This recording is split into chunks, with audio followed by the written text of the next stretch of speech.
स्टेनिस्लोव पेट्रोव नाम के एक व्यक्ति की सूझबूझ के कारण ये दुनिया तीसरे विश्व युद्ध से होने वाले नुकसान से बच गई। उस दिन अगर गलत फैसला ले लिया जाता तो आज सब कुछ खत्म हो गया होता। साल 1983 में अमेरिका और सोवियत संघ यानी आज का रूस, इन दोनों में परमाणु युद्ध जैसे हालात चल रहे थे और उसी साल 26 सितंबर की रात को स्टेनिस्लोव अपनी ड्यूटी पर तैनात था। उसका काम रूस पर होने वाले किसी भी खतरे को पहचानना था, यानी वो सभी सैटेलाइटों पर नजर रख रहा था। लेकिन उस रात सिग्नल बार बार खतरे को बता रहे थे। उसमें सिग्नल था कि अमेरिका की तरफ से 5 परमाणु मिसाइल रूस की तरफ आ रही है। इस सिग्नल से स्टेनी घबरा गया क्योंकि सिग्नल बता रहा था कि अगले 20 मिनट में ही ये मिसाइलें रूस में दाखिल हो जाएगी। अब उसके पास सिर्फ एक ही रास्ता था, वह तुरंत कंट्रोल टावर को फोन कर सूचना दे देता। उसके बाद रूस की तरफ से भी परमाणु हमला कर दिया जाता। लेकिन ऐसा होने पर करोड़ों लोगों की जान चली जाती। लेकिन उसने ऐसा क्या किया जिससे ये युद्ध कभी हुआ ही नहीं? सब कुछ जानने के लिए गोगिलियो चैनल को सब्सक्राइब कर लीजिए। दोस्तों, दूसरा विश्व युद्ध खत्म होने के बाद पूरी दुनिया 2 धड़ों में बट चुकी थी और इसी समय को शीत युद्ध यानी कोल्ड वार कहा गया। यानी दोनों ग्रुप खुद को सुपर पावर साबित करना चाहते थे, जिसमें लगभग 45 साल लगे। इस युद्ध में अमेरिका, रूस खुद तो नहीं लड़ रहे थे, बल्कि चोरी छुपे ये दोनों ही इसे अंजाम दे रहे थे। जैसे वियतनाम का युद्ध, कोरिया का युद्ध और अफगान का युद्ध। अमेरिका ने जापान पर किए परमाणु हमले के बाद रूस भी उससे भी ज्यादा घातक परमाणु बम बनाने में जुट गया। अब आप जानिए परमाणु बम की ताकत को। अमेरिका ने जो परमाणु बम जापान के हिरोशिमा में गिराया था, वहां आज भी उससे लोग त्रस्त है। हालांकि उसका वजन 15,000 किलो था, जिसके फटने से इतनी तबाही हुई कि 80,000 लोग जान से मारे गए। बाकी बचे लोग रेडिएशन से मर गए। इतना कुछ होने पर भी आज इस बम को लो यील्ड कहा जाता है, क्योंकि आज इससे कई गुना ज्यादा ताकतवर बम इस दुनिया में मौजूद है। नॉर्थ कोरिया ने जिस परमाणु बम का परीक्षण किया, उसकी यील्ड 250 किलो टन थी, यानी हिरोशिमा वाले से 15 गुना ज्यादा।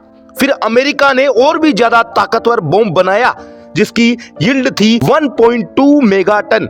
इसकी ताकत इतनी थी कि इसके फटते ही 8 किलोमीटर के दायरे में हर चीज पिघल गई।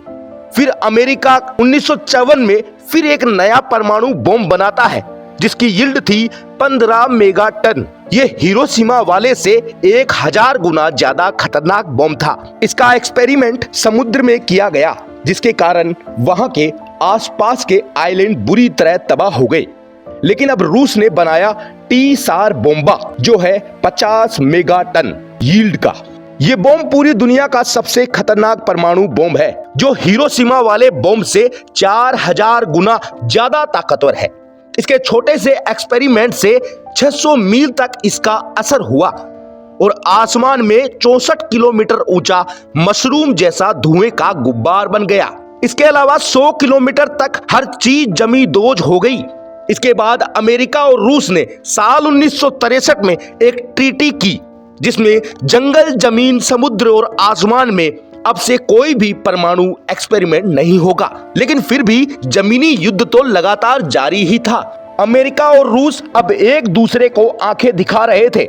उसी समय सितंबर 1983 में कोरिया की तरफ से आने वाले एक यात्री विमान को रूस ने मिसाइल से गिरा दिया। इसमें 200 लोग सवार थे। मामला इतना बड़ा कि परमाणु युद्ध के हालात बन गए। रूस ने इसे गलती बताया, क्योंकि ये जहाज रूस के एक संवेदनशील इलाके के ऊपर से गुजर रहा था। खतरे से बचने के लिए रूसी सेना ने इसे मार गिराया और ये वही सितंबर महीना था जब स्टेनिस्लोव ने अपने रडार पर 5 परमाणु मिसाइलों का सिग्नल देखा। अब पिछले हालातों को देखते हुए कोई भी क्या फैसला लेगा, या तो वो तुरंत इसकी जवाबी कार्रवाई करे या फिर अपने देश को खत्म होता देखे। लेकिन इसका फैसला लेने के लिए इसके पास वक्त भी सिर्फ 20 मिनट ही था। अगर उस समय कंट्रोल टावर को ये जानकारी मिलती तो रूस अमेरिका पर चारों तरफ से परमाणु हमला कर देता, जिसमें लाखों करोड़ों लोग मारे जाते। या फिर पूरी दुनिया ही खत्म हो जाती। अब इस पूरी दुनिया की किस्मत स्टेनिस्लोव के हाथ में थी। उस समय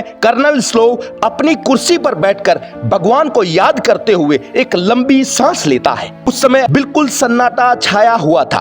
कर्नल स्लोव ने फैसला कर लिया था कि वो फोन नहीं करेगा। वो मान बैठा था कि अमेरिका में बैठे लोग ऐसा कभी नहीं करेंगे, इसलिए ये आ रहे सिग्नल कोई गलती हो सकती है। अब धीरे धीरे 20 मिनट गुजर गए। सभी लोग चिंता में थे, लेकिन ऐसा कुछ भी नहीं हुआ। आखिर में सैटेलाइट की जांच की गई तो पता चला कि सूरज की रोशनी बादलों पर पड़ रही थी, जिसके कारण सैटेलाइट उसे परमाणु मिसाइल समझ रहा था। उसका भी कारण था कि रूस की सैटेलाइट जल्दबाजी में लॉन्च की गई थी, क्योंकि अमेरिका ने यह काम 5 साल पहले ही कर लिया था।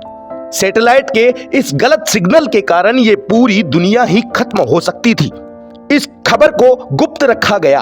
1999 में एक खबर से यह पता चला कि उस दिन कर्नल स्लोव अगर कंट्रोल टावर को फोन कर देते तो अमेरिका की 35 से 77% आबादी खत्म हो सकती थी और अमेरिका के जवाब के कारण 40% आबादी रूस की भी खत्म हो जाती।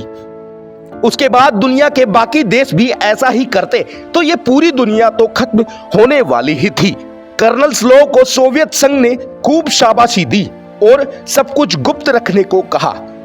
रिपोर्ट सामने आने पर उस अधिकारी को दुनिया भर से शांति दूत के अवार्ड मिलने लगे। साल 2013 में अमेरिका ने भी उसे अवार्ड दिया और साल 2017 में सादा जीवन जीते हुए उन्होंने दुनिया को अलविदा कह दिया। एक इंटरव्यू में उनसे पूछा गया कि आपको ऐसा क्यों लगा कि सिग्नल ही गलत हो सकता है, तो उन्होंने कहा कि इंसान ने इसे बनाया है, लेकिन खुद इंसान इसका इस्तेमाल कभी नहीं करना चाहेगा।